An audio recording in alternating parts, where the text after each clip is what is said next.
Hey guys, it's Troll 9002, but you can call me Danielle.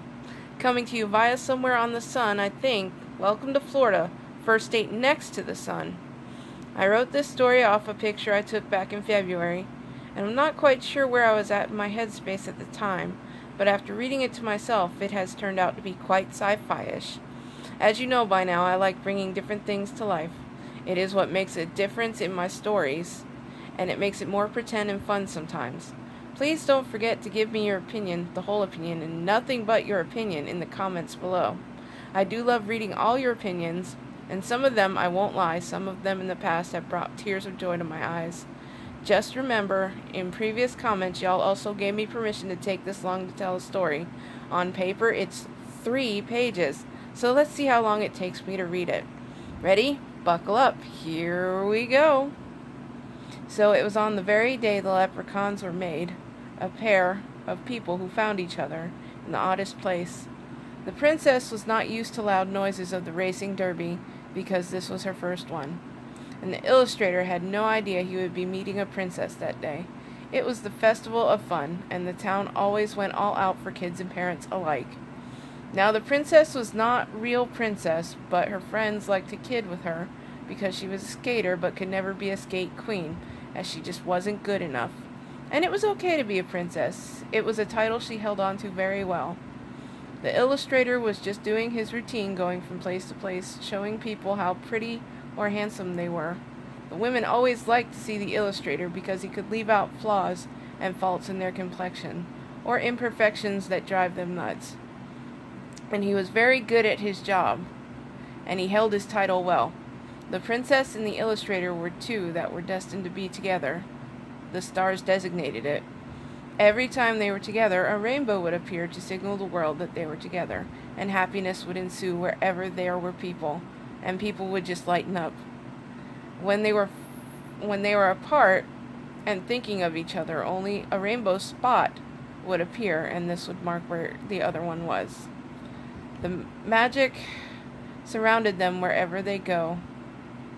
And when thoughts of fun and talks of memories and everything else, that just never got old, and all was well until one day the rainbow turned against them, and the princess figured out the rainbow was the reason they could not be together. The rainbow would scare the illustrator with its reflective mind, and would always bring the illustrator back to a past where everything went bad. And as the rainbow did that to him, she would also be planting self-doubt and loathing in the princess's mind, therefore keeping the couple apart. And the more one missed the other, the more it would rain, and the less sunlight would shine. And so the rainbow would start to dim, but it never really went away. It always stayed in the way of the couple until finally, one day, the illustrator couldn't take it anymore, and he decided to take on the rainbow. But how could he, when it was only made of water particles and light? And so, a final meeting with the princess, who felt the same way about the rainbow, they hatched a plan to get rid of the rainbow for good. It was going to take a lot of work on their part, and the hardest part would be working past the rainbow. After all, something of such beauty would be greatly missed. But it had to be done for the sanity of the couple. And so one day the princess was crying her usual tears over the illustrator, which dimmed the light of the town enough to make the rainbow appear. The evil, manipulative, annoying rainbow came out to torment the princess and make her think she was not worthy of the illustrator because of the way she looked or acted, and made him believe that no one could ever fall for him, as she wanted him to be her stooge for life. And her plan had worked for a long time, but the connection this time between the couple was too much for her to handle. And just when she thought she had broken the relationship is when they struck back, and as the princess cried and the rainbow appeared, the brave illustrator blocked the sun and cast a spell on the rainbow that made it so it was only able to appear at night on rare occasions, such as proper lunar alignment that only happened every 500 years. And in slaying the rainbow and uniting with the princess and the illustrator went on illustrating, and the princess went on skating, they never combined worlds. They tried once, but things didn't work out, and the way they were supposed to. Things didn't work out the way they were supposed to. So they eventually gave up, and the illustrator ran away from the princess, and everything they had gone through together had built up inside the princess, who didn't know what to do. And so she turned bitter and cold and retreated from the world. Stopped skating, stopped creating, stopped being her usual self, and she was okay until the rainbow came back with a thunderous "I told you so, stupid girl." And it was then that the princess knew the rainbow was right, and the rainbow also took time to harass the illustrator, who had been missing the princess. So you could tell, because every evening about the same time the spot of rainbow would appear when they would think of each other. I'm sorry, cut my head off. It's okay, y'all don't need to see it all anyway. And so, full on regret and remorse, the illustrator headed back to the town he met the skate princess, and looked for her, and looked for her, until finally he ran into a maiden and her old man, who told the illustrator the great tragedy that had met the princess, and how she was never the same after he left. And they scolded him for not taking time to think of the consequences of his actions, and not thinking about anyone but himself. But the princess had fallen one day while skating, hitting her head and breaking her leg, which left her with horrible amnesia and a condition that would plague her for the rest of her life. The rainbow talked the princess into believing that she had created all her own problems, and the princess, not knowing any better or remembering banishing the rainbow with a spell or the evil ways it tried to bring the princess down. But her friends surrounded the princess until the dirty rainbow went home for the next 500 years. And still, the illustrator searched for the skate princess. He had to tell her about the adventures he had been on, and how much he had learned, and how many people he had beautified and brought their spirits up, because he was only able to illustrate the true inner beauty of all people, making those who believe themselves to be ugly beautiful, or handsome and strong, or even a superhero. And as the princess lingered in her catatonic state, her first thought was of a guy who could draw. And the spot of rainbow appeared. Just as it appeared, the illustrator... Oops, where'd it go? There it is. Just as it appeared, the illustrator had finished drawing and followed the spot until it disappeared, and he was in the middle of nowhere.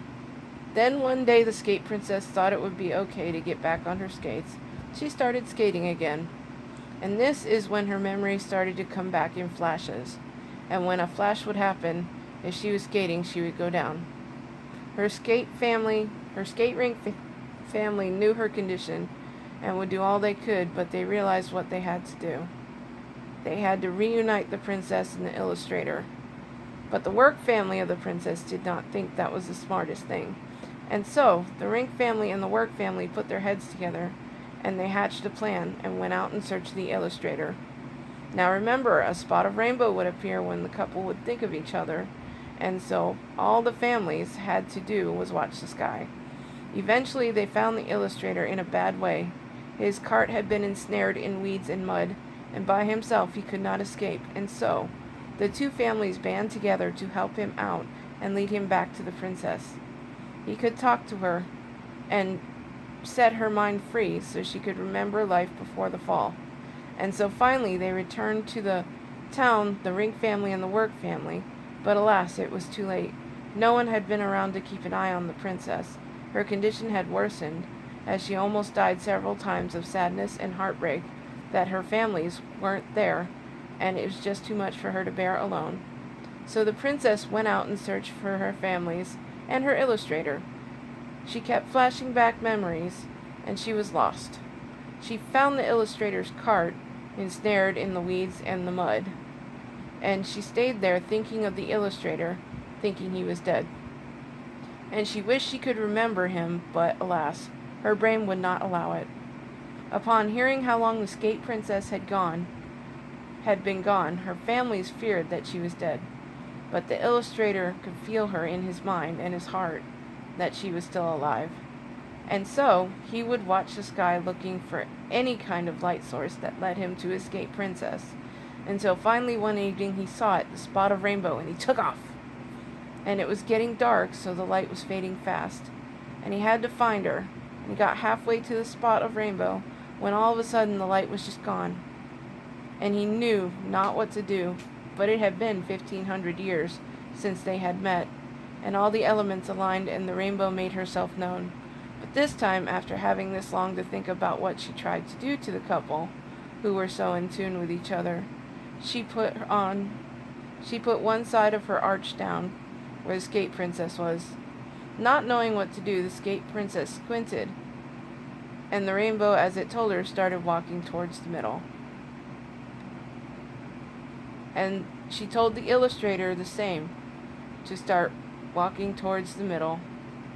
And with no clue from either one of them, they just did what the rainbow said. But they finally did it, and after stumbling a few times, the Skate Princess reached the top, very weakened by being out in the woods so long. The princess collapsed just as the illustrator got to the top of the arch with tears in his eyes. He ran to the princess and he scooped her up into his arms and breathed life back into her lifeless body. As the rainbow positioned itself over the town, where the families, both work and rink families, ran aboard the rainbow with a doctor and all the help the Skate Princess needed. Once the illustrator had breathed life back into her, they could only separate for too long, certainly not 1,000 years. And so to fix the problem of separation, the illustrator took the spell off the rainbow so she could appear when normal conditions were good. Like when the illustrator would tear up because he missed his Skate Princess, and at the same time the princess would remember a thought she had long forgotten about the illustrator, and the light would get so bright that a mixture of tears and light would create the rainbow, who would unite the couple no matter where they were. She would span herself so wide, the rainbow, that they could walk across and meet in the middle. After 35 million years, it is still said that the rainbow reunites the couple, the souls of the couple that was destined to be together but ran out of time. However, they would always be together, mind, spirit, and soul. They met in the middle, and the spot on the rainbow still appears sometimes, mostly at sunset when it is said they are thinking of each other, and at the same time, as there is no other explanation for it. Now, this spot really does truly appear in the sky. I know there's a meteorological reason for it. Forgive my computer screen, I couldn't figure out how to do this any better, but I'm going to attempt to show you the picture I took on my laptop here. So, here we go. Ooh, see it? It's right there. That's the light. That is the light that brought the illustrator and the princess together every time they thought of each other. Thank you for listening to my story. I hope I didn't put you to sleep. It's now 1:45 in the morning. I should probably get some sleep myself. Thank you for all your thoughts and prayers to my coworker. We are laying him to rest tomorrow. Have a great week, and I'll catch you on the next video.